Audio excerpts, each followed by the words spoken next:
Hey, right, I've been meaning to make this video for quite some time. I have covered this subject off in small sections of other videos during the years because it's just something that comes up all the time. In fact, this morning alone, the first two comments that I encountered when I switched my phone on were about this subject. One of whom was from a chap who recently bought a new motorcycle. After 25 minutes, he decided it wasn't for him, it was too uncomfortable, and he actually traded it in straight away for something else. Now, I have to say what I'm going to offer you in this video are just my thoughts on the subject. I've done quite a lot of internet research over the weekend, and to be honest, I've not come up with any definitive answers to all the questions that I get about it.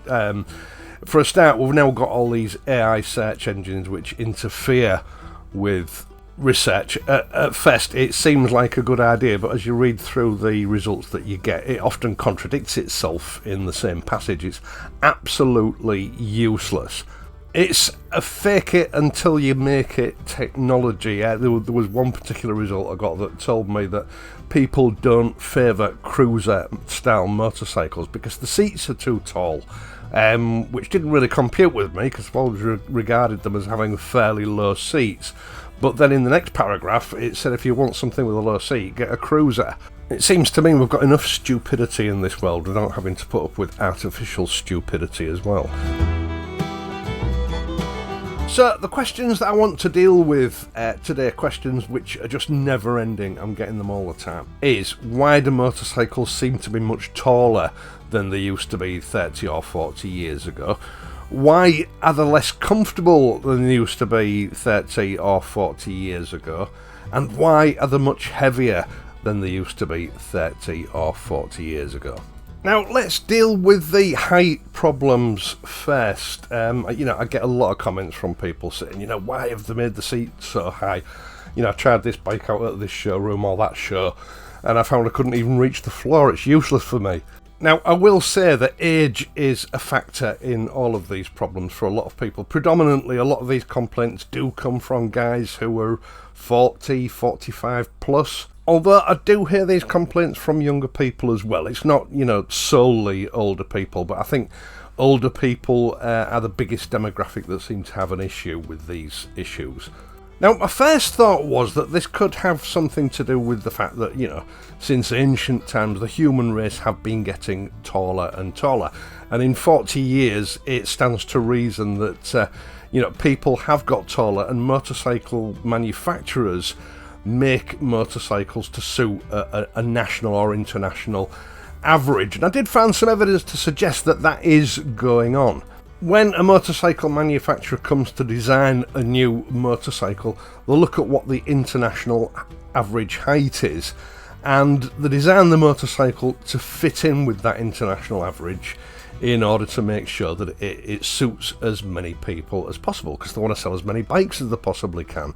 And when I looked into this, it would seem that most manufacturers make motorcycles to suit people between the height of 5'8" and 5'10". Although, again, different sources give different averages. For example, some sources say 5'7" to 5'9". Now, if you've ever walked around a very old castle or an old church, you'll notice that some of the doorways are incredibly low. You actually have to stoop to be able to get through them. The human race has got taller over the millennia, but from what I can gather, the biggest growth spurt with the human race was between 1900 and about 1980, and the evidence would suggest that it's more or less levelled off since 1980, which had me puzzled a little bit, because from my own experience, I'm not entirely sure that that's true. Now, the reasons for the growth in the human race is obviously better nutrition, more food available, medical technology improving, and it's allowed us to reach our genetic potential. But as I say, medical science says that more or less plateaued in the 1980s. So really, seat heights on modern motorcycles should be very similar to what they were back in, say, 1985. If that is in fact true, but you know, I want to counter that because you know, as a lad, I was always the tallest lad in my school, right through primary school and secondary school. I remember in the mid-1980s, I had my CID attachment. I didn't have a suit, so I had to go and buy one. Now, I was accompanied by a girlfriend of the time. We went into one of the shops in Hull City Centre. Hull City Centre was very busy in those days, and we went into what was considered the most popular menswear shop at the time, and I remember it quite clearly. It was absolutely packed out. It was standing room only. Now, I remember waiting in line for the changing rooms to try on this suit that I'd picked, and while I was standing there, I looked over to this girl that I was with, and she was smirking, and I leaned over and said to her, "What's wrong?" She started laughing. She said, "You're the tallest person in this shop." Now, I'd never really thought about it. It's just something I was used to, but indeed, I was standing in this shop with about 100 other guys, and I was just looking over the top of this sea of heads. I was indeed the tallest person in that shop. But here we are 40 years later, and if I go into a town where there's a lot of people, especially a lot of younger guys, I find that at least half of them tower over me. I'm 6 foot and a bit. But if you stand me in a crowd of 100 men, I would say that I'm about average. I sit somewhere in the middle these days. You know, shorter guys tend to be older guys, my age or older. But a lot of the younger guys in the late teens and 20s seem to be sort of 6'2", 6'3".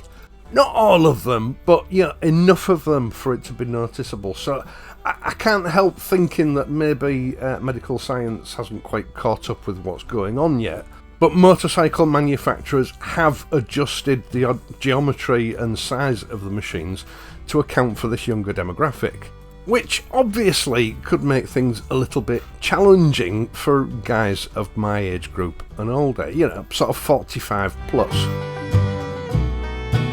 Now, this problem does go the other way as well. I've noticed a growing number of younger riders complaining that they are very tall and most motorcycles seem too small for them. I mean, they can ride them comfortably, but you know, when they see themselves in a shop window or whatever, they think they look silly. Now, I'm going to be blunt here. I think some of this is insecurity. If you love motorcycles, you shouldn't really be interested in how you look to other people. It's what the motorcycle does for you that's important. You buy a motorbike for you to use. You don't buy it to please other people. That's the only answer I can give to that problem, if indeed it is a problem. There are plenty of people that would love to be in your shoes. Now, moving over to the question of comfort and the weight of modern motorcycles. In a way, all three of these problems, height as well, are intertwined. For a start, a lot of motorcycles, for the power, have larger engines than they used to have, and this comes into the emissions regulations that have been affecting motorcycling for the last 20 years or so. To adhere to modern emissions regulations, motorcycle engines have had to be enlarged because basically all the power is strangled out of them, so they make them larger in order to give you the same sort of power that you would in the past have had with a smaller motorcycle. A larger engine takes up more space, so the frame has to be enlarged. That also makes motorcycles heavier. And then we've got the actual emissions controls themselves. Fuel injection systems are bigger and heavier than the old carburetors, and they've got to be accommodated somewhere. And of course, catalytic converters alone add an enormous amount of weight to a motorcycle, and again, it's got to be accommodated somewhere. In some cases, the catalytic converter is slung underneath the engine, which means the engine has to be raised slightly, which makes the bike taller. And this often deletes the possibility of being able to fit a centre stand to the bike, which drives people nuts. Also, We now have to have ABS systems on motorcycles. Usually this is hidden away underneath the fuel tank, so your fuel tank tends to hold less petrol than they used to be, but it does add to the height of the motorcycle because it's quite a large unit if you've ever had a proper look at one. Then add to that all the other modern rider aids that a lot of people favour on motorcycles. Individually, you know, there may only be small components, but when you put them all together, you've got quite a lot of bulk that has to be hidden on a motorcycle somewhere. So the motorcycle's a lot heavier than you would expect, and it's also a lot taller than, you know, it really should be. So they've got to sort of soak up that difference and make it manageable for most people. And one of the ways that they've managed to maintain a reasonably low seat height is by making the seats much thinner. They're a lot thinner than they used to be 40 years ago. Now, a lot of manufacturers have tried to get round this by making the engine smoother so vibration doesn't get through to the rider quite as much.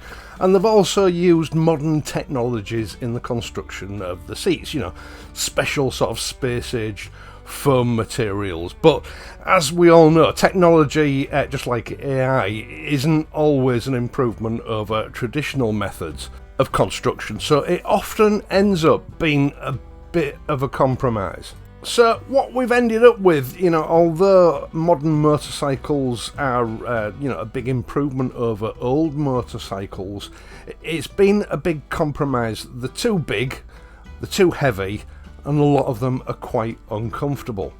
Now, for the most part, these safety aids and emissions controls were mandated by the European Union, and I get a lot of people saying, well, you know, I don't live in the European Union, why does it affect me? The thing is, the European Union is a big marketplace, and what tends to happen is a lot of non-European Union governments tend to just adopt these you know, mandates anyway, because it's easier than trying to set your own mandate.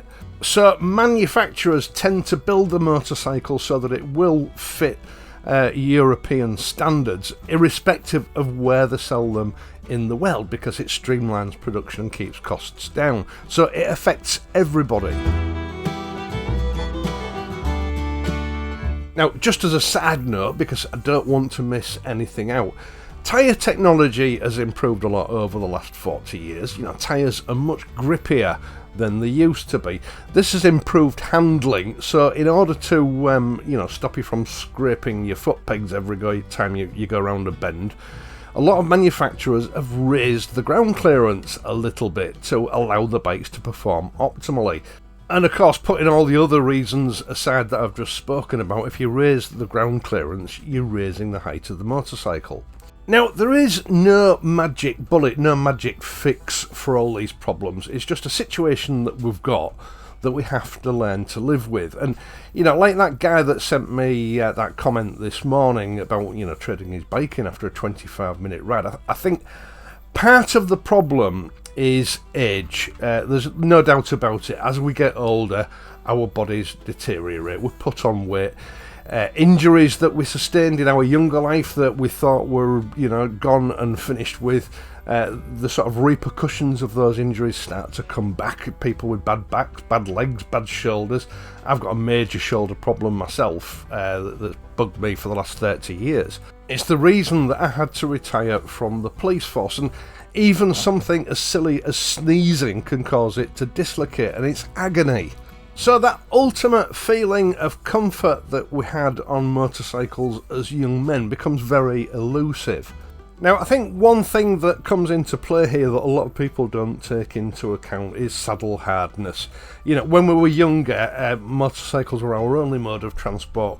We rode them every single day. We would ride for miles and miles and miles, and our bodies adapted to the bikes that we rode. Nowadays, it tends to be more of a hobby, especially for us older guys. A lot of guys probably won't get any more than half an hour or an hour's saddle time a week during summer, and then they'll take the whole winter off before riding the bike again. I know myself that, you know, I tend not to ride as much in winter, even though I'm running this channel, but then in spring when I start dragging the bikes out for a start, They seem heavier than they did last year. And, you know, when I first start riding them, you know, you get that pain in your backside. I always get that pain in my shoulder. Your body needs to harden up to riding again. And for me, it can take a week or 2 weeks before I'm back into my stride. And these things become unnoticeable. You've got to give it time. Now, I've seen a lot of conversations between older guys and younger guys, you know, quite disrespectful conversations where younger guys have, you know, called old men soft and too old to ride, etc. It'll come to them eventually. 20 years from now, they'll be in the same boat, don't you worry about it. Because if there's one great certainty in life, with age comes gradual deterioration. But there are ways you can mitigate it.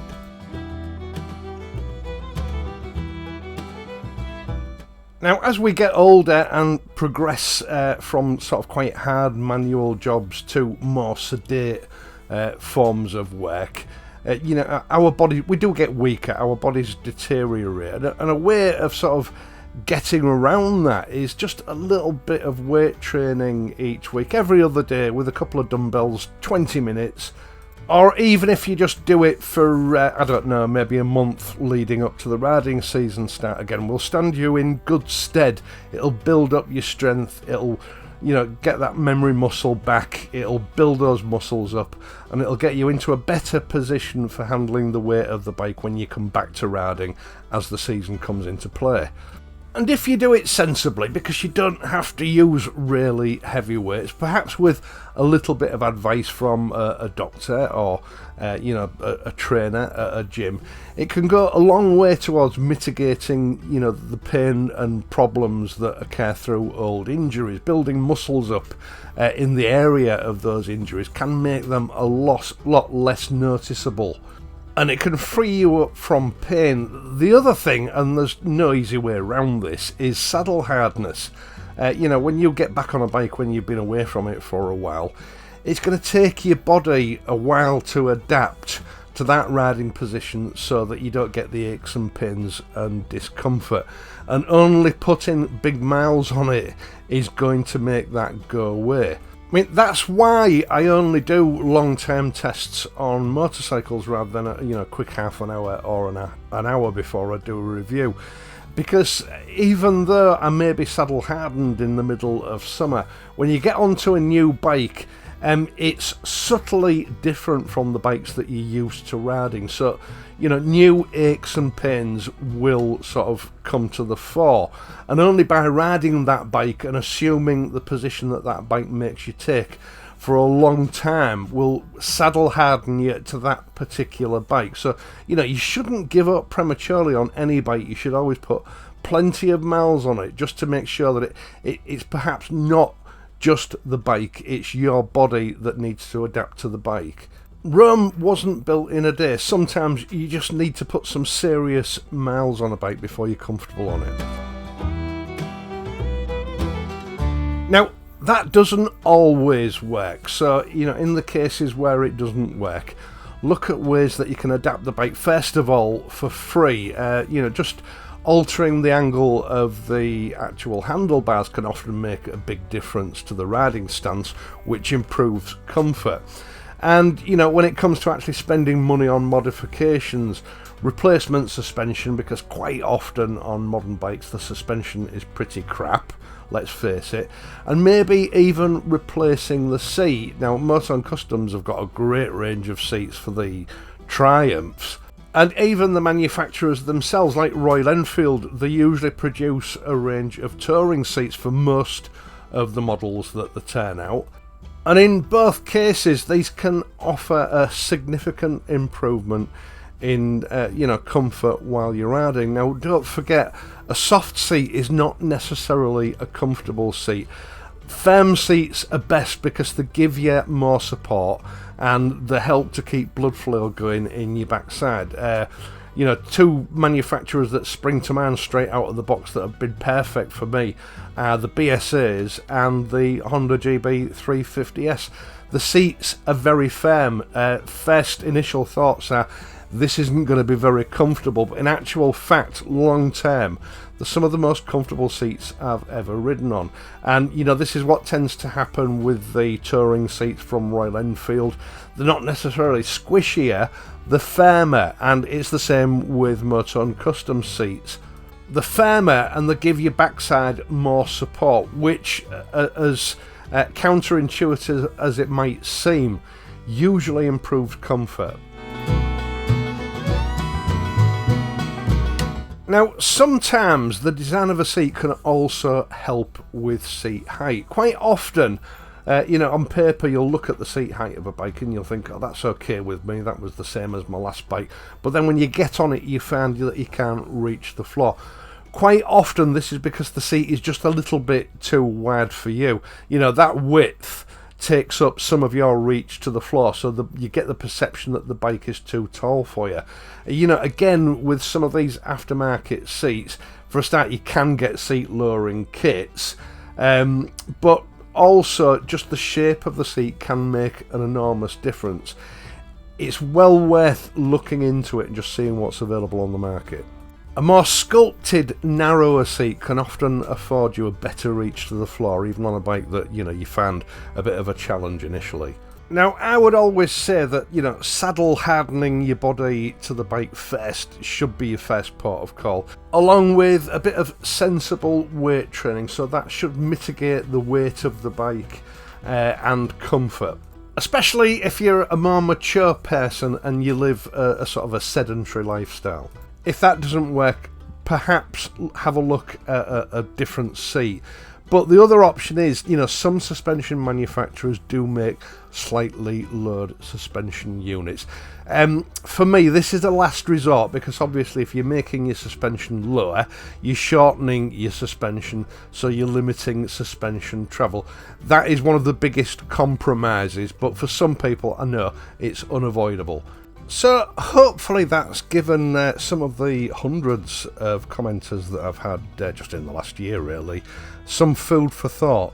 But what I would say, you know, I mean, I know it's not always possible to adequately test ride motorcycles before you buy them. You know, don't give up on them too quickly. You know, at least try the saddle hardening and a bit of weight training first to see if that makes things better, if you don't want to spend more money on the bike. But quite often it'll be far cheaper replacing the seat than it would be to trade the bike in for something else, which might present you with exactly the same problems.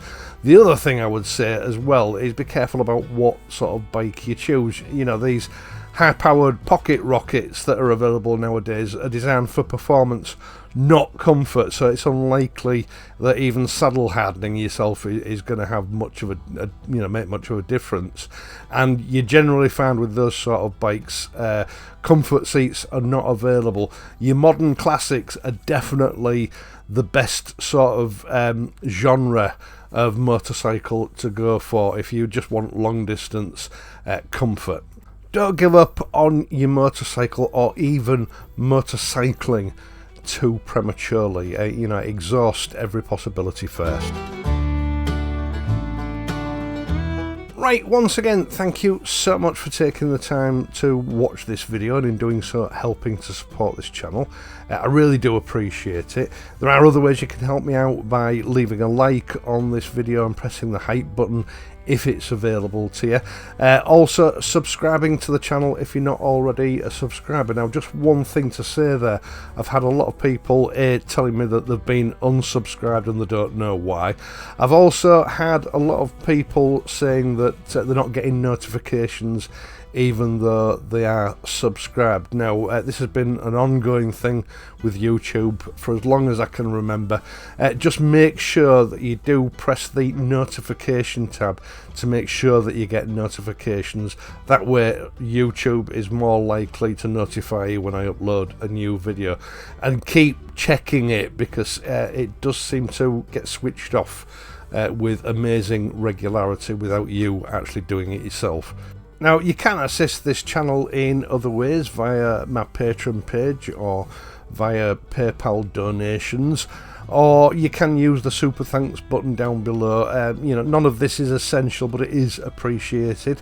I am, of course, going to be back on Friday, so until then, please ride safely and I'll see you soon.